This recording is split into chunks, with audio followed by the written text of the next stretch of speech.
una giornata molto importante, calco quel molto. Sì, molto importante perché oggi finalmente tutti i liguri hanno una vetrina sul mondo.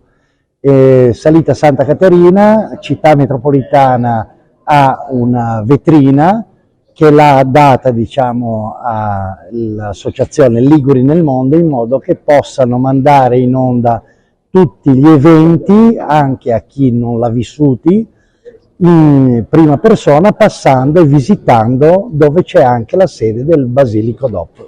Prima della presentazione di Mario Menini è uscito fuori anche un po' un aneddoto di come le sia venuto in mente di fare questo tipo di proposte che poi trova oggi la realizzazione. Un pensiero estivo era stato. Sì, è stato un pensiero estivo, è stata una cosa simpatica perché, come diceva Mario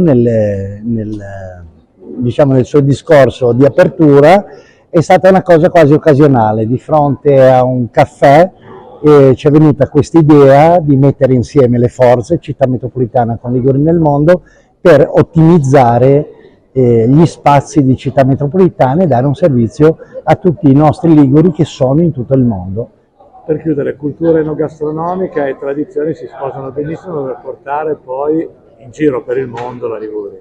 Assolutamente sì, perché noi abbiamo delle eccellenze che sono poco conosciute. Tant'è vero che io sto spingendo su il dottor Bottino perché si faccia finalmente la Lavagnina DOP, l'oliva Lavagnina, che per ora non è riconosciuta, ma su questo stiamo molto spingendo. Dopo il Basilico DOP, la Lavagnina DOP sarebbe secondo me un grande successo per tutti noi liguri.